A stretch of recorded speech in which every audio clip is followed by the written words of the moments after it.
ప్రభునందు ప్రియులారా, మీ అందరికీ ప్రభు పేరట వందనాలు. అలాగే లైవ్లో వాక్యాన్ని వీక్షిస్తున్న ప్రతి ఒక్కరు కూడా నా నిండు వందనాలు తెలియజేస్తుంది.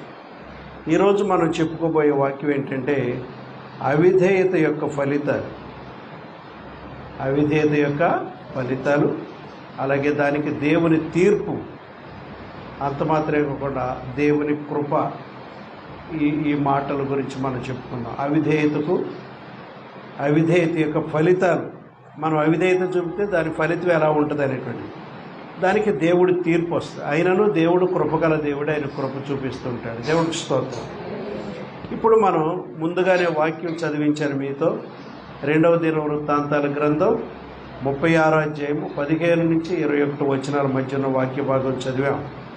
వారి పితరుల దేవుడైన యెహోవా తన జనుల యందును తన నివాస స్థలమందును కటాక్షము గలవాడై వారి యొద్దకు తన దూతల ద్వారా వర్తమానం పంపుచూ వచ్చాను. ఆయన పెందలకడ లేచి పంపుచూ వచ్చినను. 16వ వచనం. వారు దేవుని దూతలను ఎగతాళి చేయించు, ఆయన వాక్యములను తృణీకరించుచు, ఆయన ప్రవక్తలను హింసించుచూ రాగా నివారింప శక్యము కాకుండా యెహోవా కోపం ఆయన జనుల మీదకి వచ్చాను. ఇప్పుడు 21 చదివేద్దాం. యిర్మీయా ద్వారా పలకబడిన యెహోవా మాట నెరవేరుటకై విశ్రాంతి దినములను దేశం అనుభవించే వరకు ఇది సంభవించను. దేశము పాడుగా ఉన్న 70 సంవత్సరముల కాలము అది విశ్రాంతి దినములను అనుభవించాను. దేవుడికి స్తోత్రం. ఇదండి ఆయన సంగతి. దేవుడు మొదటగా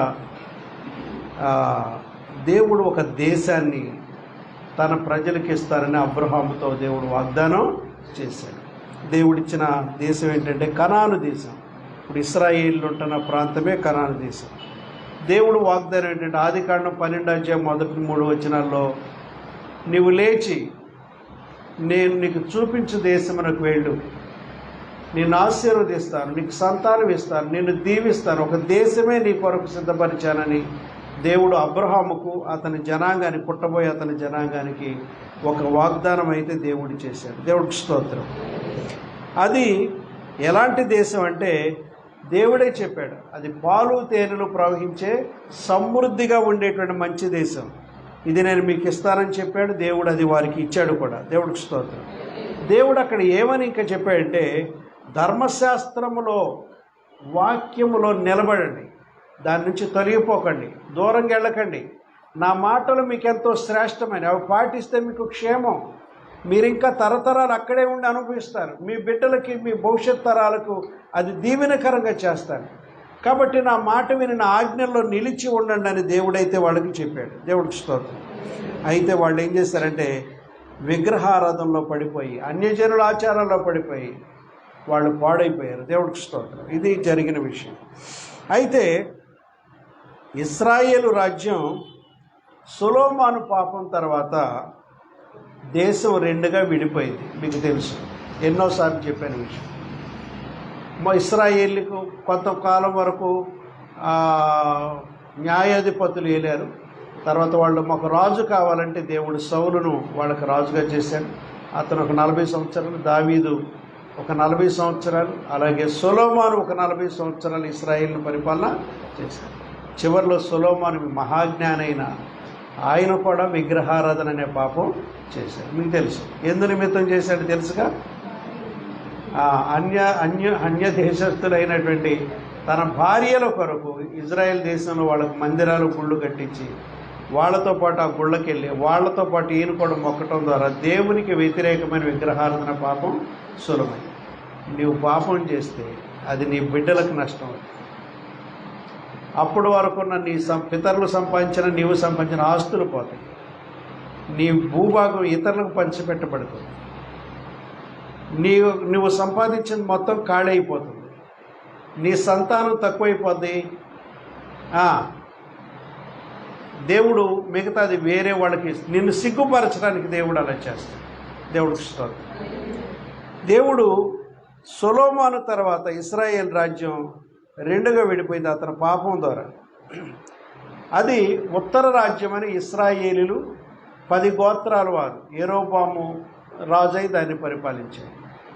అలాగే యూదా రాజ్యం అనగా దక్షిణ రాజ్యాన్ని సొలొమోను కొడుకైన రెహబాము పరిపాలన చేశాడు. దేవుడికి స్తోత్రం. అంటే ఎవరెవరు ఉన్నారు దీంట్లో యోధా రాజ్యం అంటే యోధా గోత్రం వాళ్ళు, బెన్యామీను గోత్రం వాళ్ళు ఉన్నారంటే. మిగతా 10 గోత్రాలు అటు వెళ్ళిపోయారు. బలం తగ్గిపోయింది. ఒకప్పుడు చాలా విశాలమైన దేశం, పెద్ద సామ్రాజ్యం.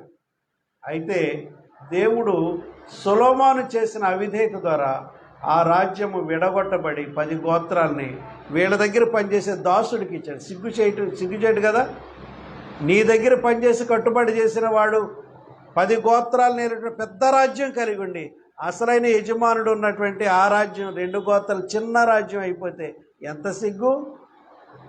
ఎందుకు చేత జరుగుతుందో తెలుసా? నువ్వు విగ్రహారాధనలో పాల్గొంటే, వ్యభిచారం చేస్తే, దేవుని విసిగిస్తే, ఆయన పరిశుద్ధతను సన్మానించకపోతే, ఆయన కట్టడంలో నిలబడపోతే, ఆయన మాట నువ్వు ఆలకించకపోతే నువ్వు సమస్తం పోగొట్టుకోండి. ఇదే 2వ దినవృత్తాంతం 35లో చదివాం. దేవుడు వారి పితరుల దేవుడని ఊరుకోలేదు. ఏం చేశాడమ్మా?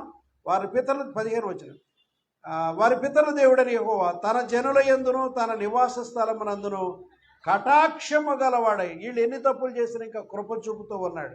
వారి యొద్దకు తన దూతల ద్వారా వర్తమానం పంపుతున్నాడు. అయ్యా మారండి, ఆ పనులు దేవుడికి ఇష్టం లేదు, మీరు ఆజ్ఞలు మీరుతున్నారు, విగ్రహారాధన చేస్తున్నారు, వ్యభిచారం చేస్తున్నారు, అన్య దేవతలను తీసుకొచ్చి ఈ దేశంలో పెడుతున్నారు. ఇది దేవుడు మీకు ఇచ్చిన దేశం, దీంట్లో విగ్రహారాధన పెట్టకూడదు, ఇక్కడ దేవుని ఆజ్ఞలు మీరు పాపం చేయకూడదు. చేశారంటే ఈ దేశం నుంచి దేవుడు మిమ్మల్ని పెళ్లగించేస్తాడు. చాలా జాగ్రత్త అని దేవుడు తన దూతల ద్వారా దూతలు అంటే దేవుని దూతలు అనుకునేరు. దేవుడు సేవకులు, పాస్టర్స్, ప్రవక్తలను పంపాడు. దేవుని యొక్క ప్రవక్తలను కూడా దూతలు అంటే ఆయన తరపు పనిచేసేవాడు. ఒక మధ్యవర్తిని పంపిస్తే అతను దూత అంటారన్నమాట. దేవుడికి స్తోత్రం. దేవునికి ఇశ్రాయేలుకి మధ్య దూతలు ఎవరంటే ఆయన సేవకులు పనిచేస్తున్నారన్నమాట. వారి ద్వారా వర్తమానాలు పంపుతొచ్చాడు. ఆయన పెందలకడ లేచి వాళ్ళ దగ్గరికి పంపుతొచ్చాడు. అంటే చాలా ఎర్లీగా వాళ్ళు మారు మనసు పొందాలని, వాళ్ళ జీవితాలు చక్కపరుచుకోవాలని, వారు మారాలని దేవుడు చాలా శ్రద్ధకు తీసుకున్నాడు అన్నమాట. దేవుడికి స్తోత్రం. అర్థమైందా? పెందలకడ లేచి అంటే అర్థం ఏంటంటే నీవు ఎక్కడ నశించిపోకూడదు, ఆయన నీ పట్ల చాలా శ్రద్ధ తీసుకున్నాడని అర్థం. ఏమా చాలా పనులు ఉన్నాయి, వాళ్ళు చక్క పెట్టుకోవాలంటే లేటుగా లేస్తాం, ముందు లేస్తాం. అంటే వాళ్ళని సరిచేయటానికి దేవుడు పెందలకడనే తన ప్రవక్తను ఎర్లీ స్టేజ్లోనే వాళ్ళ దగ్గరికి పంపి వాళ్ళ బ్రతుకులు బాగవ్వాలి, నేను ఈ నిబంధన దేశాన్ని వాళ్ళకి ఇచ్చాను, ఒట్టు పెట్టుకుని ఇచ్చాను, అది నా ప్రజలైన ఇశ్రాయేలుకే చెందన్న ఆశతో, వాళ్లే నివసించాలనేటువంటి ఆశతో ప్రవక్తలను కూడా పంపి వాళ్ళ ద్వారా మాట్లాడించాడు దేవుడు.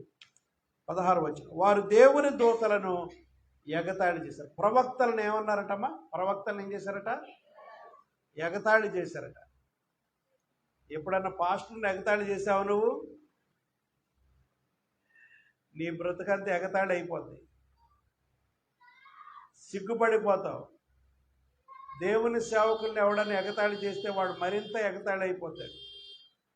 ఈ మధ్య నేను ఎప్పుడు చెప్పాను కానీ నన్ను ఒకడు ఇట్ట కర్రతో ఇట్ట అన్నాడని తామరకొల్లో, వాడిని బండి చక్రాన్ని కట్టేశారు 3 రోడ్డు సెంటర్లు. చెప్పానా?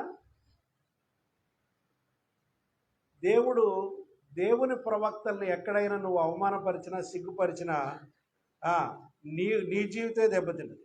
ఆయన వాక్యములను తృణీకరించు ఆయన ప్రవక్తలను హింసించారట. నీకు నీతి మార్గం బోధించే వాళ్ళని హింసించడం ఎందుకు? దేవుడు చెప్పమన్నాడు, వాళ్ళు చెప్పారు. మరి వీళ్ళని హింస పెట్టడం ఎందుకు? అంటే వీళ్ళు బలిసిపోయారనమాట. మాకు దేశం వచ్చేసింది, దేవుడు కట్టని ఇళ్ళు ఇచ్చాడు, నాటిన తోటలు ఇచ్చాడు, వీళ్ళు సంపాదించకుండా ఆల్రెడీ సంపాదించిన ఇళ్ళు, గాదుల్లో ధాన్యం, కొట్లలో ఈ అన్నీ కూడా పెట్టని పొయ్య, త్రవ్వని బావులు, నాటని తోటలు, అన్ని సంపదలతో దేవుడు వీళ్ళకి కట్టబెట్టాడు. అంతకు పూర్వం ఉన్నటువంటి ఆ దేశంలో ఉన్నటువంటి వాళ్ళని దేవుడు అక్కడి నుంచి తరిమేశాడు. ఎందుకు తరిమేశాడు చెప్పిన? మీరు ఇక్కడ ఉండటానికి యోగ్యులు కాదు, మీ పాపాలు ఎక్కువైపోయినాయి, ఈ భూమి అంతా నాదే, భూమి ఆకాశాలు సమస్తం ఆయనయే, దేవుడి. ఆయన ఎవరిని ఉండమంటే వాళ్ళు ఉంటారు, ఎవరిని తొలగిస్తే వాళ్ళని తొలగిస్తారు.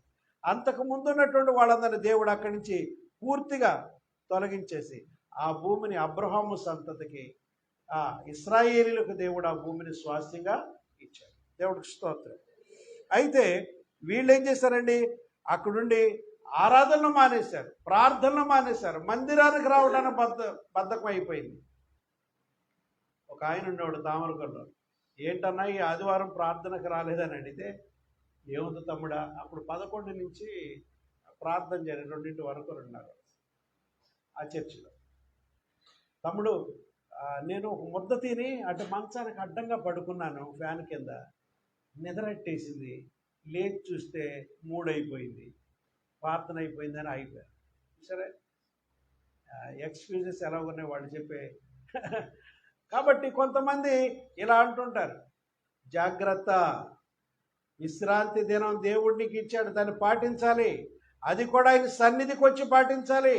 ఆయన సన్నిధిలో విశ్రాంతిగా ఉండి దేవుని వాక్యాలు నేర్చుకుని ఆ వారం అంతా ఎలా బ్రతకాలో దేవుడు నడిపిస్తాడు. దేవుడు మాటలు ఇక్కడ నేర్చుకుని నీ జీవితంలో అన్వయించుకుని ఇక్కడ సరి చేసుకుని వెళ్ళాలి. నువ్వు ఈ మాటలు వింటే నీకు దీవెన, ఈ మాటలు వింటే నీకు ఆరోగ్యం, ఈ మాటలు వింటే క్షేమం, ఈ మాటలు వింటే సర్వసమృద్ధి దేవుడు నీకు ఇస్తాడు. దేవుడికి స్తోత్రం. దేవుడి సన్నిధిలో సంపూర్ణ సంతోషం ఉంది, సకల సంపదలు ఇక్కడి నుంచే మొదలవుతాయి నీకు. దేవుడికి స్తోత్రం కదా.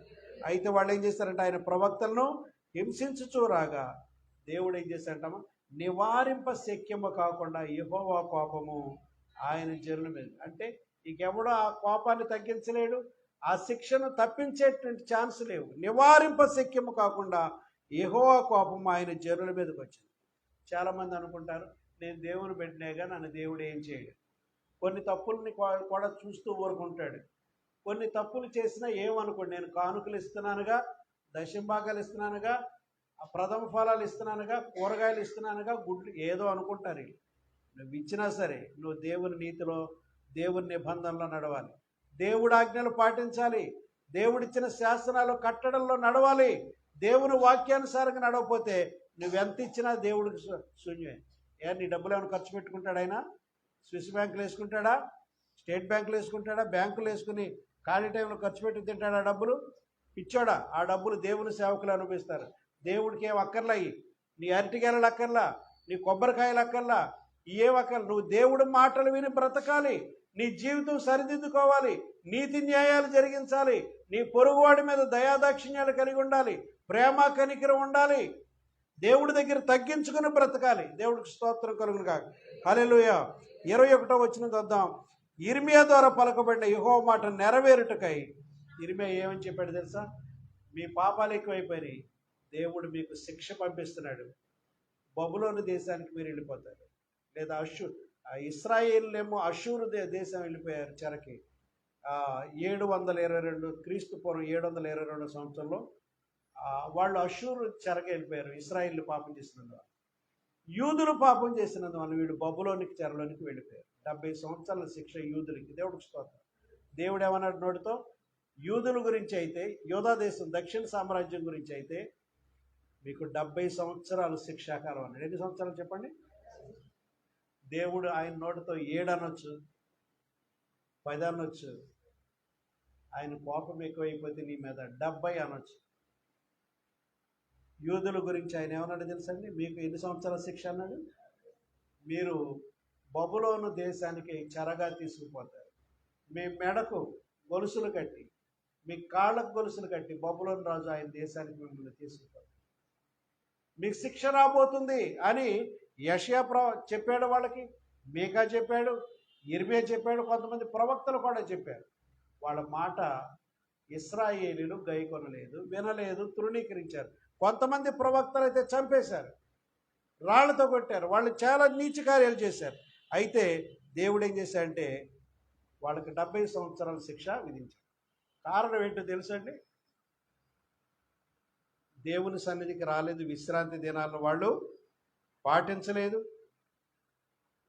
వాళ్ళ దేశానికి దేవుడు అన్నది, నేను మీకు ఇచ్చిన దేశం కాబట్టి 6 సంవత్సరాలు భూమిని పండించుకుని 1 సంవత్సరం బీడుగా వదిలేయండి, అది గాలి పోసుకుంటుంది, సారం తీసుకుంటుంది, దానికి కూడా భూమికి కూడా విశ్రాంతి ఇవ్వాలి మీరు. తర్వాత సంవత్సరం మీరు మరలా 8వ సంవత్సరం 6 సంవత్సరాలు వరుసనే పండించుకొని 7వ సంవత్సరం ఒక సంవత్సరం వదిలేయండి. మళ్ళీ 8వ సంవత్సరం మళ్ళీ 6 సంవత్సరాలు పండించుకోండి. తర్వాత వచ్చే సంవత్సరం మరి వీడి విడిచిపెట్టేయండి. ఆ సంవత్సరం పండేటువంటిది పంట ఏదైనా ఉంటే పేదలు నిరుపేదలు కోసుకుంటారు, అవి మీరు కోసుకోవద్దు. ఇలా దేవుడు భూమికి విశ్రాంతి చెప్పాడు. మానవుడికి ఏం చెప్పాడు? 6 దినములు మాత్రమే నువ్వు కష్టపడి పని చేయి, 7వ దినము నీకు విశ్రాంతిగా ఉండాలి. 7వ దినం ఎంతోమంది ఈ ఆజ్ఞ మీరిపోతారు. మాకు శక్తి ఉంది, మాకు బలం ఉంది, మేము పని చేసుకుంటాం, మాకు ఓపిక ఉందని వెళ్ళిపోతారు. దేవుని ప్రియమైన బిడ్డలారా, ఈరోజు అసలు మీరు ఏ పని చేయకూడదు. ఎక్కడికి దేవుని యొక్క సన్నిధిని అనిపిస్తూ మీరు విశ్రాంతిగా ఉండమని చెప్పాడు. నువ్వు విశ్రాంతి ఇక్కడ పొందలేదనుకోండి, దేవుడు హాస్పిటల్లో పెట్టి అక్కడ రూమ్ రెంట్ రోజుకి 2000 ఎంతో కట్టి అక్కడ ఉండేటట్టు చేస్తాడు. అక్కడైనా మీకు విశ్రాంతి ఇస్తాడు. నువ్వెన్ని దినాలు ఆదివారం మానేసావో అన్ని దినాలు అక్కడ బిల్లు కట్టుకుని మంచి బెడ్ మీద పడుకోవాల్సి వస్తుంది. ఇది నా మాట మీకు చాలా కష్టంగా ఉండొచ్చు. మీకు విశ్రాంతిని ఇవ్వటం ఆయన ధర్మం. చూడండి, వాళ్ళ దేవుడు పొలాల గురించి ఏం చెప్పాడంటే, నేల గురించి 6 సంవత్సరాలు పండించుకుని 1 సంవత్సరం వదిలేయమన్నాడు కదమ్మా. వాళ్ళు 490 సంవత్సరాలు ఉన్నారు వాళ్ళు అక్కడ కనాను దేశంలో. ఆ 490 సంవత్సరాల్లో భూమికి విశ్రాంతి ఇవ్వకుండా వీళ్ళే పంటలు పండించుకుని తిన్నారు, కానీ భూమికి విశ్రాంతి ఇవ్వరు. ఆ భూమికి విశ్రాంతి ఇవ్వటం కోసం ఆ 490 సంవత్సరాలు డివైడెడ్ బై 7 చేస్తే 70 సంవత్సరాలు వచ్చింది. ఆ 70 సంవత్సరాల కాలాన్ని దేవుడు ఏం చేశాడంటే, మీ భూమి కూడా విశ్రాంతి తీసుకోవాలి కాబట్టి ఈ భూమిని ఇక్కడ వదిలేసి మీరు చెరలోకి వెళ్ళిపోండి. అది సంగతి. అర్థమైంది కదా మీకు? 490 సంవత్సరాలు డివైడెడ్ బై 7 దేవుడు కొట్టి 70 సంవత్సరాలు మీరు ఈ భూమిని విశ్రాంతి ఇవ్వలేదు ఈ భూమికి. కాబట్టి భూమికి కూడా నేను విశ్రాంతి ఇస్తాను, మీరు వెళ్ళి శత్రు దేశంలో బానిస బ్రతుకులు బ్రతకండి అన్నాడు. ఇంకో మాట చెప్పాను కదా, నువ్వు దేవుడు విశ్రాంతిని నీవు పాటించకపోతే నీవెక్కడికి వెళ్తావు చెప్పండి? మీ నోట చెప్పండి. హాస్పిటల్లో ఇవాళ దాని రేట్లను బట్టి 2000 అంటున్నారు కొంతమంది, బెడ్కి 2000 అంటున్నారు, కొంతమంది 1000 అంటున్నారు. వాళ్ళ సామర్థ్యం హాస్పిటల్ రేట్లు బట్టి ఆ డబ్బులు ఇచ్చి పడుకుని రావాలి అక్కడ. అది నీ విశ్రాంతి. నీ బాడీని సృష్టించిన వాడు, నీ దేహాన్ని దాని కండరాలు నరాలు ఎముకలు అన్నింటినీ అనుసంధానం చేసిన వాడు, నీ నిర్మాణాన్ని చేసిన దేవుడు ఏమన్నాడంటే దానికి కూడా రెస్ట్ కావాలి. దేవుడు ఇస్తాడు.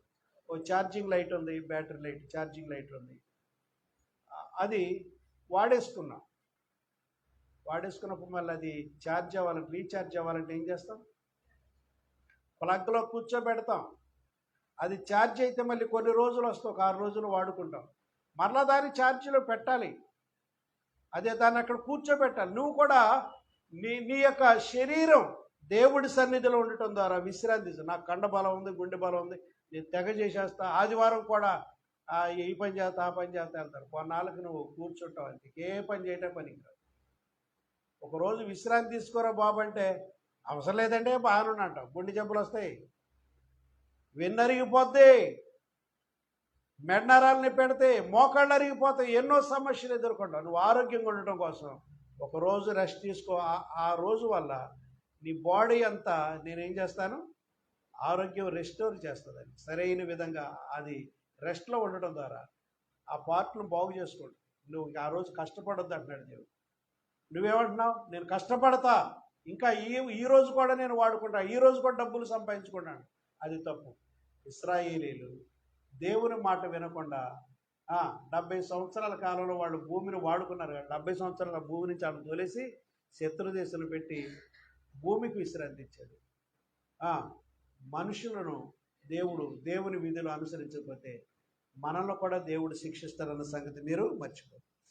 తర్వాత ఇది ఇశ్రాయేలు రాజ్యం సొలొమోను పాపం తర్వాత 2గా విడిపోయిందని చెప్పాను. ఉత్తర రాజ్యం, దక్షిణ రాజ్యం చెప్పింది.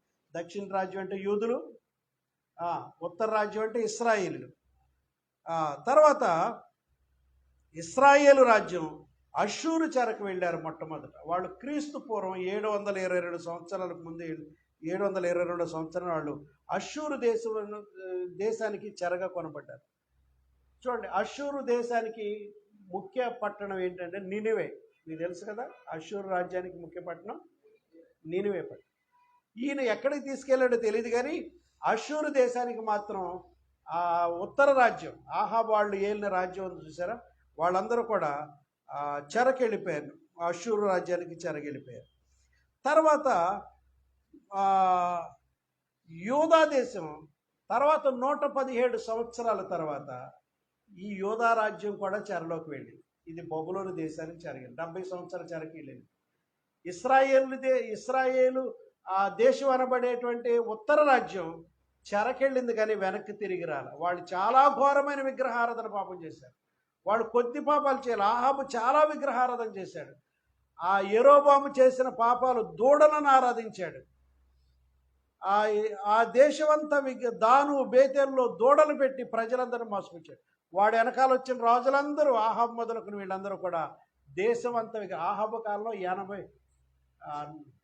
850 ప్రవక్తల్ని, బయలు ప్రవక్తల్ని ఎట్టి ఆ దేశమంతా విచ్చలవిడిగా విగ్రహారాధన పాపాలు చేయించి చాలా వినీతితో నిండిపోయింది ఆ టైంలో. కాబట్టి చెరకు వెళ్ళారు కానీ వాళ్ళు తిరిగి రాలేదు. ఎవరు? ఉత్తర రాజ్యం అనేవాళ్ళు ఇశ్రాయేలీలు. చెరకెళ్ళిన వాళ్ళు తిరిగి అయితే రాలేదు. దేవుడు చూస్తారు, వాళ్ళు అక్కడక్కడ కలిసిపోయారు. అయితే వీళ్ళు ఎవరు? అష్షూరు రాజ్యానికి ఏ రాజు కాలంలో వెళ్ళారంటే షల్మనేజర్ అనేటువంటి ఆ రాజు కాలంలో వాళ్ళు BC క్రీస్తు పూర్వం 722 సంవత్సరాలు వెళ్ళారు. వాళ్ళు ఇశ్రాయేలీలు యెహోవాను విడిచి బయలు దేవతను ఆరాధించారు. ఆహాబు కాలంలో విగ్రహారాధన కూడా ఎక్కువైపోయింది. ప్రవక్తలు ప్రకటించిన వారు మారు మనసు పొందలేదు, దేవుడి మాటలు వినలేదు. ఇశ్రాయేలీలు చెరలోకి వెళ్ళి ఇక స్వదేశానికైతే తిరిగి రాలేదు. ఆ చెరకాలం తర్వాత కొంతమంది ఇశ్రాయేలీలు అష్షూరీయులతో కలిసిపోయి మిక్స్ అయిపోయి అన్య జనాంగంలో పిల్లలు ఈళ్ళ పిల్లలు ఆళ్ళకిచ్చి వాళ్ళు మిక్స్డ్ జనాంగం అయిపోయారు. ఇశ్రాయేలీగా వాళ్ళు లేరు. అలా ఇప్పుడు కొంతమంది తూర్పు ప్రాంతాలకు వెళ్ళిపోయారు. కొంతమంది అయితే పర్షియా దేశానికి వెళ్ళిపోయారు. వాళ్ళ చెరకాలం తర్వాత ఇక చాలామంది రారు, పర్షియాకి వెళ్ళి. కొంతమంది మాదీయ రాజ్యంలోకి వెళ్ళిపోయారు. కొంతమంది కాస్పియన్ సముద్రం వైపు వెళ్ళిపోయారు. కొంతమంది భారతదేశానికి వచ్చారు.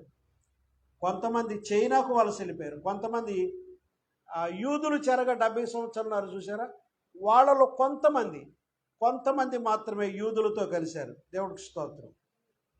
కాబట్టి ఈ విధంగా ఇశ్రాయేలీలు అందరూ చెల్లచెదురైపోయారు ఉత్తర రాజ్యం వాళ్ళు. ఎందుకంటే వాళ్ళు ఎక్కువ విగ్రహారాధన చేసినారు. కాబట్టి వాళ్ళని దేవుడు శిక్షగా చెప్పాడు. వాళ్ళు చేసిన పాపాలను బట్టి వాళ్ళ రాజ్యం పతనం అయిపోయింది. యూదుల కంటే 117 సంవత్సరాల పూర్వమే వాళ్ళు చెరలు ముందే వెళ్ళిపోయారు చెరలకు. యూదులు మాత్రం 605 సంవత్సరంలో, క్రీస్తు పూర్వం 605 సంవత్సరం నుంచి వాళ్ళు చెరలోకి వెళ్ళి 75 సంవత్సరాల చెరకు వీళ్ళైతే వెళ్ళారు. దేవుడికి స్తోత్రం. యూదా అంటే దక్షిణ రాజ్యం. వీళ్ళు బబులోని చెరకు వెళ్ళారు. ఏ చెరకు వెళ్ళారు? ఏ దేశం చెరకు వెళ్ళారు? ఇర్మియా చెప్పాడు, అబ్బాయి మీరు చేశారు కాబట్టి, పాపాలు చేశారు కాబట్టి చెరలోకి వెళ్ళిపోబోతున్నారు. ఎన్ని సంవత్సరాలు తెలుసా? 70 సంవత్సరాల శిక్షాకాలం మీరు అనుభవిస్తారు. రావణమ్మ, ఎన్ని సంవత్సరాల శిక్షాకాలం మీరు పొందుతారు? దేవుడు మీకు దేశం ఇస్తే, పొలాలు ఇస్తే, ఇళ్ళు వాకిళ్ళు ఇస్తే కృతజ్ఞత లేకుండా, ఇచ్చిన దేవుడి మీద కృతజ్ఞత లేకుండా, మిమ్మల్ని ఈజిప్టులో బానిసలు కొన్న మిమ్మలను దేవుడు తీసుకొచ్చి పగలు మేఘ స్తంభంలో రాత్రి అగ్ని స్తంభంలో నడిపిస్తూ ఆయన మీకు వెలుగై ఉండి ఆకాశం నుంచి మన్నానిచ్చి 40 సంవత్సరాలు పోషించి అక్కడున్న దేశస్తున్న పారుతున్న మీకు ఆ దేశాన్ని ఇచ్చి ఇంత పాలు తేలి ఇంత దేశం ఇస్తే మీరు ఆయన పట్ల కృతజ్ఞత లేకుండా, ఆరాధనకు వెళ్లకుండా, దేవుడు చెప్పిన మాటలు వినకుండా ఇలా చేశారు కాబట్టి మీరు 70 సంవత్సరాల శిక్షకు మీరు కూడా వెళ్ళిపోతారని చెప్పాడు. ఆ చెప్పిన దేవుడు ఇంకో మాట అన్నాడు, మీరు నా పిల్లలు కదా, మీరు శిక్షించబడటానికి వెళ్ళేటప్పుడు వాడు పడుతుంటే నేను కన్నీళ్ళు కార్చాలరా మీ గురించి, కానీ మీకు దెబ్బలు తగలకుండా ఉంటాకు ఒక ఉపాయం చెప్తాను అన్నాడు దేవుడు తన ప్రవక్త. దేవుడు తెలుసు ఎంత జాలిమంతుడో ప్రభువా. చేతులు ఎత్తేయండి, రాజుగారు సైన్యాధిపతులు శత్రువులు మీ మీదకి వచ్చిన చేతులు ఎత్తేసి మీకు విధేయులం అయిపోతామని చేతులు ఎత్తేయండిరా. చేతులు ఎత్తేస్తే అలా తీసుకుని నడిపించుకుని వాళ్ళ దేశానికి తీసుకుపోతాడు. మీ ఒంటి మీద దెబ్బలు పడవరా, మీ ఒంటి మీద దెబ్బలు పడరు, ఎవడు కత్తితో మిమ్మల్ని గాయపరచకుండా. బబులోను దేశంలో 70 ఏళ్ళు బానిసలు అప్పుడు వద్దురు కానీ అని చెప్పాడు దేవుడు. వీళ్ళు ఏమన్నారు తెలుసా? మేమేమైనా ఆడింగోడమా, గాజులు వేసుకున్నావా, లంగాలు కట్టుకున్నావా, మాకు మీసం లేదా, రోషం లేదా, మేము పోరాడతాం బబులోను దేశం రాజుతాను. ఒరే, నేను చెప్పిన మాట ఏంట్రా, నీ కొడుకుని ఎవరైనా పరాయోడు కొడతంటే సంతోషిస్తావా?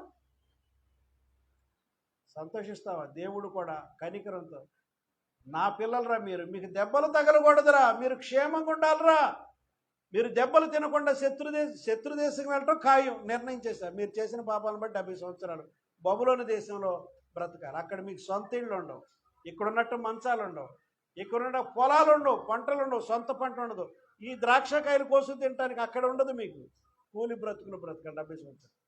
కానీ వెళ్ళేటప్పుడైనా ఆ రాజుకు లోబడి పొండరానంటే వీళ్ళు లోబట్టకి ఇష్టపడ్డారు. ఇంకా ఇర్మియా ఈ మాటలు చెప్పిన ఇర్మియాని ఏం చేశారో తెలుసా?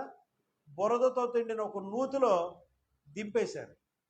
నీకు ఇదే శిక్ష, ఈ మాటలు చెప్పి మమ్మల్ని నిరుత్సాహపరుస్తున్నావు కాబట్టి అని ఒక నీళ్లు లేని బురదున్న నూతిలో దింపేసి ఇక్కడే ఉండు, ఇక్కడే అరిసరిసి చచ్చిపోమన్నారు. తర్వాత ఒక వ్యక్తి రాజుగారు చెప్పాడు, అయ్యా ఆయన నిజమే చెప్తున్నాడు, ఆయన మాట వినండి, దయచేసి ఆయన అలా శిక్షించొద్దు, ఆయన బయటికి లాగేయండి అని చెప్తే బయటికి లాగేశారు. దేవుడికి స్తోత్రం. చూడండి, దేవుడు ఏదో సహాయం చేస్తాడు. నువ్వు దేవుని మాటలు ప్రకటించి అదే శిక్షలు, రాజు పెట్టిన శిక్షలు దేవుడు మనల్ని లేపేస్తాడు. మన దేవుడు జీవము గల దేవుడు. హల్లెలూయా. కాబట్టి ఇర్మియాని గోతులో 4 రోజులు తరబడి ఉంచాలి. వెంటనే మళ్ళీ ఎవరో చెప్పారు, అయ్యా ఆయన చెప్పింది నిజమయ్యా, ఆయన ఎందుకు అలా బాధ పెడతారు బయటలాగా, ఈయనకి మంచి ఆహారం పెట్టమాకండి, ఎండిపోయిన రొట్టెలు అలాంటివి ఇవ్వండి అని ఇలాంటివి చెప్పి కోపం వ్యక్తపరిచారు. ఆయన బాగానే చూశారనుకోండి అక్కడ. దేవునికి స్తోత్రం. కాబట్టి ఈ విధంగా వీళ్ళు చెరకాలం 70 సంవత్సరాలు, క్రీస్తు పూర్వం 605 నుంచి 536 వరకు 70 సంవత్సరాలు బబులోను రాజు అయినటువంటి నెబుకద్నెజరు వీళ్ళ మీదకి వచ్చి వీళ్ళు తీసిపోయాడు. వీళ్ళు చెరకెళ్ళటానికి గల కారణాలు ఏంటంటే యెహోవా మందిరాన్ని అపవిత్రం చేశారు. ఏం చేశారు వీళ్ళు కూడా? యెహోవా మందిరాన్ని అపవిత్రం చేయడం అంటే ఏంటి తెలుసా? అక్కడ దేవుడి మందిరంలో విగ్రహాలకు నక్షత్రాలకు పూజలు చేశారు. సూర్యుడి విగ్రహాలు, చంద్రుడి విగ్రహాలు, నవగ్రహాలు, అలాంటి దేవతలు, బయలుదేవత విగ్రహాలు వీళ్ళు కూడా దేవుడి మందిరంలో తీసుకొచ్చి పెట్టి వీళ్ళు కూడా దేవుని మందిరాన్ని అపవిత్రపరిచారండి. దేవుడికి స్తోత్రం.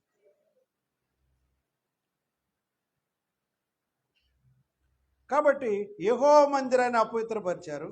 రెండవది పాపం ఏంటంటే సబ్బాతు అని పిలిచేవాళ్ళు. ఆ రోజున విశ్రాంతి దినం ఏంటంటే శనివారం, దాన్ని సబ్బాతు అని పిలిచేవాళ్ళు. వాళ్ళు సబ్బాతు ఆచారానికి వాళ్ళు వారానికి ఒకరోజు దేవుడిని ఆరాధన చేసుకుందారమ్మంటే వాళ్ళు ఎంత మాత్రం దేవుడికి లోబడలేదండి. దేవుడికి స్తోత్రం. తినేసి పడుకునేవాళ్ళు. ఎవడు దేవుని మాట లెక్క చేసేవాడు. ప్రవక్తను పంపించి ఎర్లీగా ప్రవక్తల ద్వారా కనికరంతో దేవుడు వాళ్ళతో మీరెందుకు శిక్షలోకి వెళతారు, మీరు బాగుండాలంటే ఆరాధించండి అంటే వాళ్ళు దేవుడి మాటలకు లోబడి సబ్బాతు ఆచరించండి. తర్వాత మూడోది ఏంటంటే ప్రవక్తలైన ఇర్మియా, యెషయా, మీకా లాంటి వాళ్ళు హెచ్చరించిన వాళ్ళ మాటలు కూడా వీళ్ళు వినలేదు. తర్వాత యెరూషలేము మందిరం మీదకి శత్రువులు వచ్చి యెరూషలేము మందిరాన్ని కూడా కాల్చేశారు. వాళ్ళ పట్టణాలు కూడా కాల్చేశారు. వీళ్ళు ఇక్కడి నుంచి బబులోను దేశానికి చెరలోనికి వెళ్ళిపోవటం జరిగింది. దేవుడికి స్తోత్రం. ఇప్పుడు ఐదో విషయం ఏంటంటే బబులోను చెరలో 70 సంవత్సరాలు ఉండటానికి గల కారణం ముందే చెప్పాను, భూమికి విశ్రాంతిని ఇవ్వటం కొరకు. లేవి కాండము 25:4 చదవండమ్మా. లేవియ కాండము 25:4. 7వ సంవత్సరము భూమికి, మరి 6 సంవత్సరాలు పండించుకున్నారుగా, 1 సంవత్సరం వదిలేని అది మహావిశ్రాంతి, భూమికి కూడా విశ్రాంతి. అది యెహోవా పేరట విశ్రాంతి సంవత్సరంగా ఉండాలి దానికి. ఆ రోజుల్లో మీ చేలు విత్తకూడదు, మీ ఫలవృక్షముల తోట ఫలములు మీరు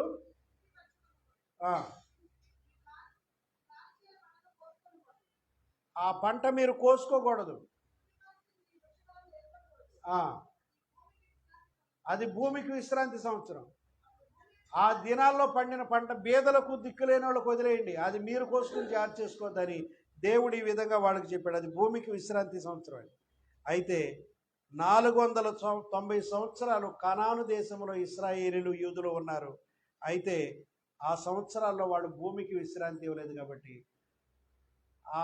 ఏ సంవత్సరం భూమికి విశ్రాంతి ఇవ్వలేదో, ఎన్ని సంవత్సరాలు లేదో అన్ని దేవుడు లెక్కట్టి 70 సంవత్సరాలు వచ్చింది దేవుడికి. ఈ 70 సంవత్సరాలు ఎక్కడ తోలేశాడు దేవుడు? కొంతమంది అష్షూరు చెరకు తోలేశాడు ఇశ్రాయేలీని, వీళ్ళని 70 సంవత్సరాలు బబులోని చెరకు దేవుడు తోలేశాడు. దేవుడికి స్తోత్రం. ఆరో విషయం ఏంటంటే, ఇక్కడ చెరలో దేవుని కృప ఉంది. చెరలో కూడా వీళ్ళ పట్ల ఏముందమ్మా? దేవుని కృప. అక్కడ విశ్వాసుల జీవితాలు బాగుండేటట్టు దేవుడు చేస్తారు. ఎవరైతే భక్తులుగా ఉన్నారో, చెరకు వెళ్ళిన వాళ్ళు అందరూ దుష్టులే ఉండరుగా. వాడు గుర్తుంచుకోండి, చెరకు వెళ్ళారనుకోండి, దాంట్లో కొంతమంది నీతిమంతులు ఉంటారు, కానీ ఎక్కువ మంది పాపాలు చేసిన వాళ్ళు అందరినీ కలిపి దోసేశాడు దేవుడు. దేశం అంతా బహిష్కరించబడి. అయితే చెరలోకి వెళ్ళిన వాళ్ళు భక్తులు ఉన్నారు. వాళ్ళలో ఎవరంటే దానియేలు, షడ్రకు, మేషకు, అబేద్నెగో, మొర్దెకై, నెహెమ్యా, ఎజ్రా, ఎస్తేరు, ఇలాంటి వాళ్ళు ఉన్నారు కొంతమంది. అంటే వీళ్ళే కాదు, ఇంకా కొంతమంది ఉంటారు. అయితే వీళ్ళందరికీ కూడా ఆ దేశంలో మంచి స్థానాలు కల్పించబడ్డాయి. దేవుడికి స్తోత్రం కలుగుతాడు. దేవుడు నీతిమంతులను ఎప్పుడు వదలడు. నువ్వు నీతిగా బతికితే ఇక్కడ నీకు పాలు తేనెలు ప్రవహించే దేశంలో ఎలాంటి భోజనం చేసావో, శత్రు దేశంలో కూడా నీకు నివాసం ఇస్తాడు, మంచి బంగ్లా ఇస్తాడు, మంచి రాజస్థితి ఇస్తాడు, నీ బిడ్డలు హెచ్చిస్తాడు. నువ్వు నీతిగా బ్రతికితే నీకు ఎక్కడైనా దారి దొరుకుతుంది. హల్లెలూయా. ఆ దేశం వెళ్ళారు కదా, షడ్రకు, మేషకు, అబేద్నెగో, దానియేలు వెళ్ళారు కదా, వాళ్ళకి ఆ దేశ విద్యలు నేర్పించి, దానియేలు గ్రంథం 1వ అధ్యాయం 8 వాళ్ళందరికీ మన దేశంలో ఉద్యోగాలు ఇద్దామని రాజు అనుకున్నాడు. ఆ 3 సంవత్సరాలు ఎన్నో ఆ విద్యలన్నీ నేర్పించేసిన తర్వాత పరీక్ష పెడితే, ఆ పరీక్షలో దానియేలు, షడ్రకు, మేషకు, అబేద్నెగో మంచి నాణ్యమైనటువంటి వాళ్ళని ఎందుకు తేలిందంటే, వాళ్ళు రాజవంశం నుంచి వచ్చిన పిల్లలు. వీళ్ళు కూడా వాళ్ళకి రాజు అన్నాడు, నేను తినే బలిమాంసం, నేను తినే ఆహారం, నేను తాగే ద్రాక్షరసం, ఈ మన విద్య నేర్పిస్తున్న వాళ్ళందరికీ ఫుల్గా పెట్టేయండి, కడుపు నిండా, వాళ్ళని బాధ పెట్టద్దు, వాళ్ళు కూడా రాజు కుటుంబం నుంచి వచ్చారు, నేను తినే ఆహారం వాళ్ళు పంపించమని. షడ్రకు, మేషకు, అబేద్నెగో, దానియేలు వీళ్ళు ఏమన్నారంటే, ఒరే ఆ మాంసం ఏంటో తెలుసా? దేవతలకు బలిచ్చిన మాంసం మనం పంపిస్తున్నారా, ఆ మాంసం మనం తిని దేవుడి దృష్టికి తప్పు. ఇప్పటికే మన దేశం అంతా వీళ్ళకి దాసులు అయిపోయి మన చాండాలోని పనులు చేసినట్టు. కాబట్టి ఆ ద్రాక్షరసం ఉంది, అది కూడా వాళ్ళ దేవత దగ్గర పెట్టి మళ్ళీ తీసుకొచ్చి మనకి ఇస్తారు. ఇలాంటి అవసరం ఇప్పుడే మన దేశం అంతా శిక్షలో ఉంది, ఇది మనం చేయకూడదని వీళ్ళు నిర్ణయించుకున్నారు. కాబట్టి అలా నిర్ణయించుకున్నారు కాబట్టి రాజు విద్య బోధించిన మిగతా విద్యార్థులందరికంటే వీళ్ళు 10 రెట్లు జ్ఞానవంతులుగా ఎంచబడ్డారు. దేవుడికి స్తోత్రం. ఎన్ని రెట్లమ్మా? జ్ఞానములో, వివేకములో, తెలివితేటల్లో. అక్కడ ఆ రాజు విద్యా బోధన చేయించే ఆ చిన్న ఇన్స్టిట్యూషన్లో 10 అంతలు శ్రేష్ఠులుగా, అక్కడ మిగతా వాళ్ళకంటే దానియేలు, షడ్రకు, మేషకు, అబేద్నెగోలు 10 రెట్లు జ్ఞానవంతులుగా ఎంచబడటం రాజు చూశారు. వీళ్ళే శ్రేష్ఠులు, వీళ్ళకే మ్యాజిస్ట్రేట్ ఉద్యోగం, వీళ్ళే పెద్ద పెద్ద ఉద్యోగాల్లో దేవుడు పెట్టేశాడు. దేవుడు ఇస్తారు. మొర్దెకై పెంచిన కూతురుగా పెంచినటువంటి ఆవిడ ఒక రాజుకు భార్య అయిపోయింది. నెహెమ్యా, ఎజ్రాలు ఆ రాజుకు ద్రాక్షరసం అందించే ఉద్యోగాలు సంపాదించారు. దేవుడికి స్తోత్రం. కాబట్టి దేవుడు నమ్మిన వాళ్ళని దేవుడు ఎప్పుడు కూడా వదిలిపెట్టాడు. దేవుడికి స్తోత్రం కలుగుగాక. అక్కడ కూడా దేవుడు వీళ్ళ కృప చూపేయండి. ఆ తర్వాత ఈ యొక్క చెరకాలం అయిపోయిన తర్వాత యూదుల్ని కోరేషు రాజు ద్వారా ప్రజలను 70 సంవత్సరాల తర్వాత స్వదేశానికి దేవుడు పంపాడు. ఆ కోరేషు రాజు గారి ద్వారానే మందిరం తిరిగి నిర్మించారు. ఏ మందిరం అయితే అగ్నేసి కాల్చేశారో ఆ మందిరం అవన్నీ కూడా దేవుడు వాళ్ళ చేత తిరిగి కట్టింపజేశాడు. దేవుడికి స్తోత్రం. దీంట్లో మనం ఆధ్యాత్మిక పాఠం ఒకటి నేర్చుకుందాం. స్పిరిచువల్ లెసన్ ఏంటంటే, అవిధేయత అనేది నీలో ఉంటే అది చెరకు దారి తీస్తుంది. నీలో ఉన్న అవిధేయత నిన్ను ఎక్కడ పంపిస్తుంది? చెర, కష్టాలకు దారి తీస్తుంది. నీవు దేవుని వాక్యం లేదని అవిధేయతగా పాటించకుండా ఉంటే, లెక్క చేయకుండా ఉంటే, తలబిరుసుతో దేవుడి ఎదుట కూడా నువ్వు తలబిరుసుగా ఉంటే, నీ అవిధేయత నిన్ను ఎక్కడ పంపిస్తామా? అవిధేయత చెరకు దారితీస్తుంది. వీళ్ళు కూడా చెరకు వెళ్ళారు కదా. దేవుని వాక్యాన్ని మనం విస్మరించకూడదు. దేవుడు తీర్పు ద్వారా కూడా మనల్ని సరిదిద్దుతాడు. అక్కడికి వెళ్ళాక వాళ్ళు సరిదిద్దబడ్డారు. దేవుడికి స్తోత్రం. ఎక్కడ వంచాలి అక్కడ వంచుతాడు దేవుడు. కొన్నిసార్లు తీర్పులు కూడా మనకు మేలవుతాయి, శిక్షలు కూడా మనకు మేలవుతాయి. కాబట్టి దేవుడు తీర్పులు ఎందుకు పంపిస్తా అంటే, శిక్షాకాలం ఎందుకు పెంచుతా అంటే మనం మేలుకరం. ఐగుప్తుకి వెళ్ళిన వాళ్ళు అక్కడ 430 సంవత్సరాలు ఉన్నారన్నాం కదా. శ్రమలు ఎప్పుడో స్టార్ట్ అయినాయి, ప్రార్థన చేయలేదు వాళ్ళ దేవుడికి. అందుకని 430 సంవత్సరాలు అక్కడ వాళ్ళు నిజంగా దేవుడిని ఎర్లీగా ఎత్తుకుని, దేవా మమ్మల్ని చెరకాల నుంచి విడిపించమని దేవుడు ఎప్పుడో విడిపించాడు. వాళ్ళు ప్రార్థన చేయడానికి 430 సంవత్సరాల కాలం పడింది. వాళ్ళు ఎప్పుడైతే ప్రార్థన చేస్తారో విమోచకుడిని పంపి మోషే ద్వారా దేవుడు వారిని విడిపించాడు. నువ్వు ప్రార్థన చేసుకోవాలి, దేవుడు నిరంతరం జ్ఞాపకం చేస్తాడు. ఆదివారం నాడు బైబిల్ దుమ్ము దులుపుకుని తీసుకురావటం కాదు, రోజు చదవాలి, ప్రార్థన రోజు చేయాలి, ఆరాధన రోజు చేయాలి. ఆరాధన ఇక్కడ గుళ్ళో వారానికి ఒకసారి చేస్తున్నాం, ఇంట్లో ఎప్పుడు చేయాలి. దేవుడికి స్తోత్రం. నీ పిల్లలతో, భార్యతో, బిడ్డలతో నువ్వు దేవుడిని ఆరాధన చేయాలి. తీర్పు ద్వారా కూడా దేవుడు మనల్ని సరిదిద్దాడు. దేవుని వాగ్దానాలు నిలకడైనవి, ఆయన కృప ఎప్పటికీ నిలుస్తుంది. దేవుడికి స్తోత్రం. హెబ్రీలకు రాసిన పత్రిక 12:5-6 చదువును ముగించుకుందాం. హెబ్రీ పత్రిక 12:5. నా కుమారుడా, ప్రభువు చేయు శిక్షను తృణీకరించకము, ఆయన నిన్ను గద్దించినప్పుడు విసుగకము. ప్రభువు తన్ను ప్రేమించు వారిని శిక్షించి తాను స్వీకరించు ప్రతి కుమారుని దండించును. దేవుడికి స్తోత్రం. ఏమన్నా హెబ్రీ పత్రిక ద్వారా, నా కుమారుడా, ప్రభువు చేయు శిక్షను తృణీకరించొద్దు, ఆయన నిన్ను గద్దించినప్పుడు విసుగొద్దు దేవుడి మీద. ప్రభువు తన్ను ప్రేమించు వారిని శిక్షిస్తాడు. తన్ను ప్రేమించే బిడ్డలు ఏం చేస్తాడమ్మా? శిక్షిస్తాడు. తాను స్వీకరించు ప్రతి కుమారుని ఆయన దండిస్తాడు. దేవుడికి స్తోత్రం. నేను చెప్పాను కదా, ఇశ్రాయేలు 10 గోత్రాలలో అన్యులతో, అష్షూరీయులతో కలిసిపోయారు, మిక్స్ అయిపోయారు. కొంతమంది ఇండియాకు వచ్చారు, కొంతమంది చైనాకు పోయారు, కొంతమంది అటు వెళ్ళిపోయారు, ఇటు వెళ్ళిపోయారు అన్నాను కదా. ఇప్పుడు వాళ్ళు ఏమైపోయినట్టు? ఇంచుమించు అన్యజనులు అయిపోయినట్టు. ఏమైపోయినట్టు ఇశ్రాయేలు 10 గోత్రాలలో?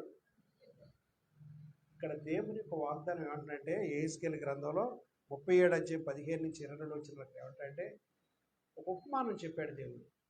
2 కర్రలను, ఒకటి యోధా కర్ర, ఒకటి ఇశ్రాయేలు కర్ర అనుకో. ఆ 2 కర్రలను దగ్గరికి చేర్చి ఒక చేత్తో పట్టుకో, 2 కర్రలు ఒకటైపోతాయి అన్నాడు. దేవుడికి స్తోత్రం. అంటే దేవుని వాగ్దానం ఏంటంటే, వాళ్ళు అన్యజనుల్లో కలిసిపోయిన, అన్యజనులు ఒక రాజ్యం, ఇప్పుడు ఇశ్రాయేల్ ఒక రాజ్యం అనుకోండి, వాళ్ళని వీళ్ళని నేను కలుపుతాను అన్నాడు. దేవుడికి స్తోత్రం. కాబట్టి ఇది అన్యజనుల కాలం, వీళ్ళు కూడా దేవుని దగ్గరికి రావడానికి. ఇశ్రాయేలు ఏనాడు మన గుంటూరులో కూడా ఉన్నారంటే ఇశ్రాయేలు. దేవుడికి స్తోత్రం. చెదిరిపోయి భారతదేశం వచ్చేసారు, ఆయా ప్రాంతంలో ఢిల్లీలో ఉన్నారు, అక్కడక్కడ కూడా ఉన్నారు. ఇజ్రాయెల్ దేశం చాలామంది వెళ్ళిపోయారు. కాబట్టి ప్రియమైన దేవుని బిడ్డలారా, ఈ 2 కర్రలు అంటే వాగ్దాన ప్రజలైన యూదులు, అన్యుల్లో కలిసిపోయి అన్యులుగా మారిన అన్యులు. ఈ 2 కర్రలు దేవుడు ప్రేమిస్తారు. ఎందుకంటే వీళ్ళని దేవుడు చేశాడు, వీళ్ళని కూడా దేవుడే. వీళ్ళిద్దరిని, ఈ కర్రలు 2 ఇలా జాయింట్గా చేసి చేత్తో పట్టుకో, ఈ 2 కర్రలు కలిపి ఒక కర్ర అయిపోద్ది అన్నాడు. అందరూ దేవుని ప్రజలు అయిపోతారు. చప్పట్లు పట్ట దేవునికి. ఇది దేవుని వాగ్దానం. ఇప్పుడు ప్రపంచ దేశాలన్నిటికీ సువార్త ప్రకటించబడుతుంది. ప్రపంచ దేశాలన్నిటికీ సువార్త ఆల్రెడీ 150 దేశాలు క్రిస్టియన్ దేశాలు ఉంది, ఒక 57 దేశాలు ముస్లిం దేశాలు ఉంది. కొన్ని ముస్లిం దేశాలు క్రిస్టియన్ రాజ్యాలుగా మారిపోతుంది. దేవునికి స్తోత్రం. అలాగే చైనా, ఇలాంటి దేశాలు కూడా క్రిస్టియన్ కంట్రీగా డిక్లేర్ చేసుకోబోతుందని నేను ఒక వార్త. కాబట్టి ప్రియమైన దేవుని బిడ్డలారా, ఈ కడవరి కాలంలో మిగతా వాళ్ళు కూడా రక్షణ పొందవచ్చు. ఎందుకంటే యోధా అనే కర్రను, అన్యజనులుగా మారిపోయిన ఇజ్రాయేల్ అనే 2 కర్రలు దేవుడి చేతులు ఒక కర్రగా మారిపోయాయి. ఒకే జనాంగం దేవుని ప్రజలుగా అయిపోయే కాలం దగ్గరికి వస్తుంది. కాబట్టి దేవుడు ఇవాళ చెప్పుకున్న వాక్యం ఏంటంటే, అవిధేయత యొక్క ఫలాలు, అవిధేయత యొక్క ఫలితాలు, దానికి దేవుడు తీర్పు ఉంటుంది. మరియు కృప చూపే దేవుడు మన పక్షాన ఉన్నాడు. కళ్ళు మూసుకొని ప్రార్థన చేద్దాం.